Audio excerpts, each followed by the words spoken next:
Hello नमस्ते सबैजनालाई। आज चाहिँ म यो फाउन्डेसन 2025 डिसेम्बरमा इक्जाम दिनुहुने फाउन्डेसनको लागि चाहिँ फाउन्डेसनमा पढ्ने भाइ बहिनीहरूको लागि चाहिँ यो ल एन्ड ट्याक्सेसनको किताबको ब्याकग्राउन्ड सिलेबस वेटिङहरू देखाउँदैछु। कस्तो लाग्छ तपाईँलाई? आइक्यानको चाहिँ अहिले पहिला ट्याक्सेसन हुँदैन थियो भने अहिले चाहिँ ल नै 100 को हुन्थ्यो पहिला, तर अहिले चाहिँ ट्याक्सेसन ल एन्ड ट्याक्सेसन गरेर 50-50 मा मर्ज भएको छ र च्याप्टरहरू चाहिँ कुन कुन छ भन्ने म तपाईलाई देखाउँछु। ल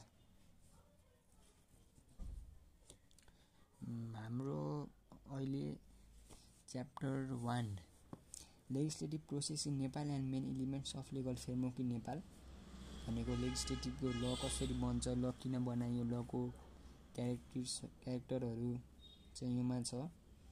element of legal framework in Nepal भनेको ल मेकिङ प्रोसेसहरू, लेजिस्लेटिभ प्रोसेसहरू, प्रेसिडेन्टल एप्रुभल प्रपोजलहरू चाहिँ योमा पढ्नुपर्छ।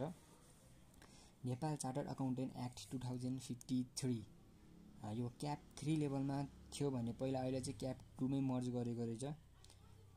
द नेसनल सिभिल कोड 2074 भनेको कन्ट्र्याक्ट एक्टहरू, अफर एक्सेप्टेन्सको कुराहरू योमा पढ्नुपर्ने हुन्छ तपाईहरूले।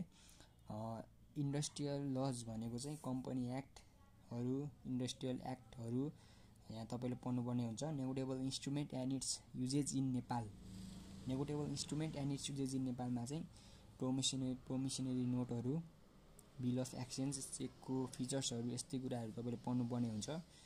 द लेबर एक्ट 2074 गरेर चाहिँ मजदुर सङ्गठनको यो द लेबर एक्ट 2074 पनि अहिले नै यही नै रहेछ गरेर 6वटा च्याप्टर चाहिँ तपाईँले लमा पढ्नुहुन्छ र 6वटा च्याप्टरबाट इक्जाममा चाहिँ टोटल 50 मार्क्सको सोधिन्छ। अर्को चाहिँ हाम्रो ट्याक्स चाहिँ हाम्रो sources of tax and law and its types पहिलो।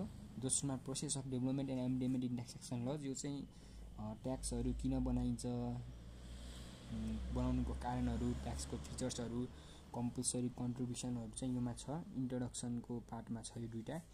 र यो चाहिँ tax planning, tax mitigation, tax avoidance and tax evasion, tax छल्ने, रिड्युस गर्ने जस्ता अपराधहरू पढ्नुपर्ने हुन्छ योमा। Process of tax payer identification and tax administration, basics of taxation and exemptions from tax, tax period and return filing गरेर tax audit services गरेर चाहिँ 50 मार्क्सको चाहिँ तपाईँहरूलाई अहिले दिएको छ। ल